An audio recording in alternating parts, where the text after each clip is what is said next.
Yo, what is going on, everybody? This is Brandon with an all new, all different haircut. Welcome back to Comics Kings, everybody. Welcome if this is your first time. Today is Tag Team Thursday. You all know what that means. Today is another episode of Crisis on Infinite Rants, the most random show on this train ride where I take a very impulsive thought in my brain and make it a fun show. So today we are going to be diving into villains that suck. Why? Because it's fun. And let's just have a good laugh. Talk about some villains that maybe not have had their moments and maybe never will, or maybe just have never been drawn correctly for some weird reason, no matter how many years they've been in comics. But anyway, make sure you guys like, subscribe to everybody part of the Tag Team Thursday train. Their links are in the description below. You guys know who they are by now. If not, check the description. I'm not going to be going over that. We got some people in the chat. If you have something to say, or if you have a villain that you don't like, drop it down below. I would love to hear some of these responses. We got Justin, No Good Comics in here, part of Tag Team Thursday. He is our closer, our Mariano Rivera, our Jonathan Papelbon. We got Fable, Station, Dan Comic Chop News. We just did a Daredevil show the other week. PJ King, what's going on? Todd Christensen, I see you, my man, everywhere and anywhere. I love it, love it, love it. Yeah, John, see, I got the haircut just for you, John. Flash by Night, what's going on? Bobby, how are you doing? Thank you, Justin. And Vindicated, thank you so much. And Top of the Pops. I almost thought that said Top of the Poops, but most overrated, overused villain of all time, Joker. But when Joker's done right in limits, he's great. But anyway, guys, I planned a fun slideshow for you guys, so let's dive right into it. Again, this is Crisis on Infinite Rants, right? These villains just suck.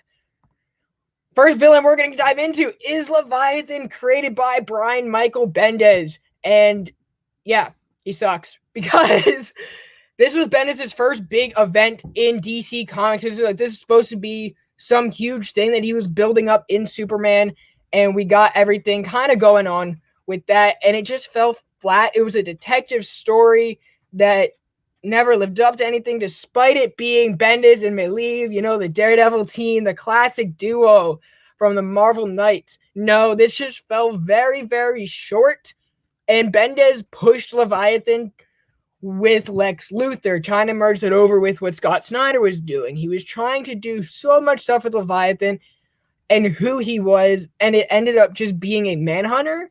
For some reason, there was supposed to be another arc for him that was put on some major hiatus with COVID. That was for the better, but in recent solicitations, he is coming back. Yeah, PJ agrees with you, John. You have corrected, and along with Lex and Doom.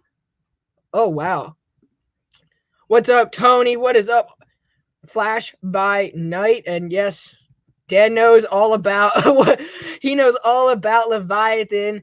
And we got Comics and Pops in here from Team Nerd Herd represent. And we got Icon Rod in here. I was just on Lamer Frame. I was drawing some grifter.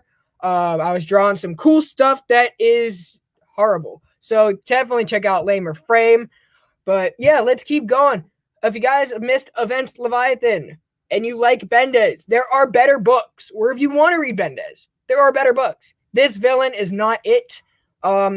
Despite his whole kind of mysterious mumbo jumbo he was going on, it is a hard miss. And I hope we don't see him again. We're going to, but I'll be missing out on that no matter how many times Bendis likes to push himself and his creativity that is not there anymore. The next villain I'm going to be bringing up today is Mysterio. Yes, we got him in Far From Home. I've never been a big fan of Mysterio. He is a very long-time Spider-Man villain going way back to the Silver Age. And he actually never had any solo stories with Spider-Man other than this cover that you guys are seeing right now on the presentation, an Amazing Spider-Man number 66. That was his only solo story with Spider-Man where no other villains appeared. Yeah, Sinister Six, you guys want to bring that up, but he was never truly on his own, and he's always dependent on other villains to do his dirty work, and really, he's never stood alone. Even in the movie, he really didn't amount to anything, and I think that was a big drawback from my enjoyment of Far From Home was Mysterio, because Quentin Beck has never been a good villain, and then leading up to Far From Home, right? That was the movie, Far From Home, right? Yeah, Spider-Man leading up to Far From Home, Peter David launched a symbiote Spider-Man book with Greg Land, and you can see a few of the panels that he has drawn in the slideshow right over there. No, Greg Land cannot draw Mysterio, and no matter how well Peter David can write him, it's Greg Land drawing him, and it's not for me. Mysterio, like, I like magic, I like mysterious stuff, I like kind of like that misdirection, but Mysterio as a villain has never been able to separate himself from other Spider-Man villains and really get to that top tier. Your Sandman, your Green Goblin, your Vulture. He single-handedly put down Wolverine and Old Man Logan. He did, right? But also in Old Man Logan, you got to imagine the state of Logan during that time. In his moment of shine, not so great. Tony, how do I really feel? Not great. Just started to think about that Kevin Smith run on Daredevil. We're not going to talk about that. Next, I got the Riddler. The only reason why I'm putting the Riddler in there, I'm all for riddles. I'm all for like all that cleverness, creativity, and all that. But he's never had a good costume. He has never had a good costume. In the top right, you're going to see Gilliam Marches from the Dark Designs, which was atrocious. Then you're going to see his outfit from Zero Year, where he looked like the dude from Lucky Charms with a beard. And then you're going to see Mikhail Janin's in War of Jokes and Riddles. None of these depictions of Joker have really made me think that, okay, this guy is cool, this guy is interesting. No, like, the costume is a very big part of it, right? Most of my enjoyment right now in the Batman book is because Scarecrow's costume is just badass, right? Thank you, Alonzo. Right? Boom. Greg Land is like a cheater at the Astros when he copies art. Bro, Greg Land can just leave the comic industry. Like, they could have put anyone on that symbiote Spider-Man book and they put Greg Land. I'm sorry. No. But yes, Dan, I completely agree. That was a great story. However, for like modern purposes of the Riddler, I really haven't found any enjoyment for his character, mostly just because the costumes have not been it. His dialogue, like, Tinian wrote very good dialogue in the Dark Designs for his character being that one shot, but I'm sorry. No. That costume to me just rubbed me every wrong way. And even in Warden Jokes Riddles, which I really enjoyed Tom King's Batman run. I think it was very good. I think it was very well done. I don't care what anyone says. It was a good story. It did something different. And Zero Year is just one of my least favorite books of all time. I love riddles. I love the Riddler, but I don't like his costume, so I'm putting him in These Villains Just Sucks, just because as a big villain who's been around for years, you would think someone can draw him not as well as Neil Adams, but somewhere along the line. Thank you, Justin. I really appreciate it. What, show us on the bear where it touched you. I love what I don't like. Costumes are really a big part of comics and like how you're able to display that character, and I don't enjoy this take. But we're moving on. We got Egghead, who I honestly thought was going to be in Ant-Man 3 before we had the Kang announcement, and I'm so thankful for that because Egghead just sucks.